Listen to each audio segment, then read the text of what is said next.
Hello' guys, প্ৰথমতে সকলোকে নমস্কাৰ। আজি মই আপোনালোকক দেখাম চিনাতলিত অনুষ্ঠিত হোৱা তৃতীয় সংখ্যক ভাওনা প্ৰতিযোগিতাৰ যিখন নাটকে শ্ৰেষ্ঠ নাট্য হিচাপে সন্মান লাভ কৰিছিলে, সেই নাটকখনৰ কিছু অংশ আপোনালোকক মই দেখাম। আৰু নাটকখনৰ নাম হ'ল জজাতিৰ জৰাপ্ৰাপ্তি।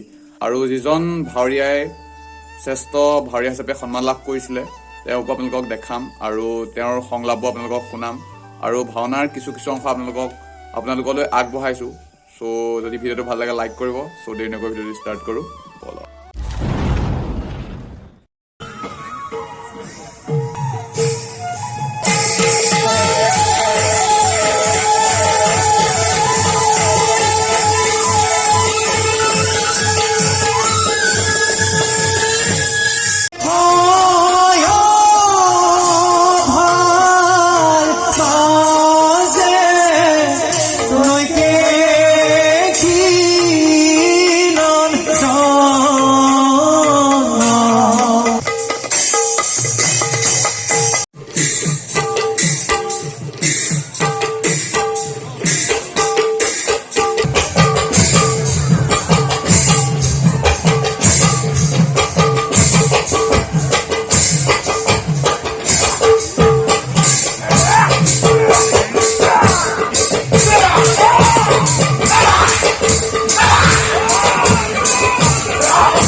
মই আপোনাৰ বাক্য ৰাখিব নহয়।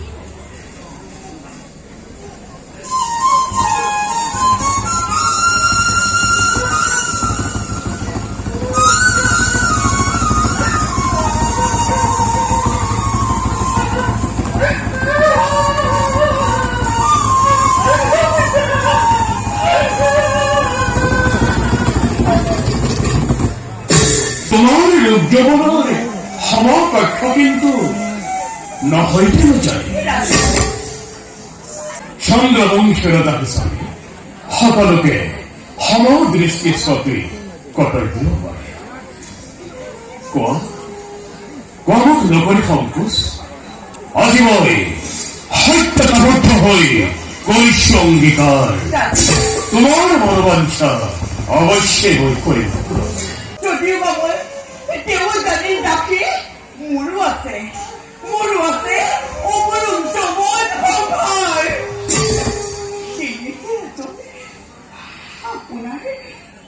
আপোনাৰ সন্তানৰ মাতৃ হোৱাটো মোৰ দুৰ্বাৰ।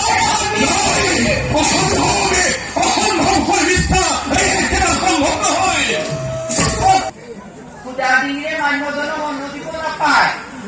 ডাঙৰ দিঠাও দম হৈ থাকিলে গৃহস্থৰ ঘৰ লক্ষীও দম হয়।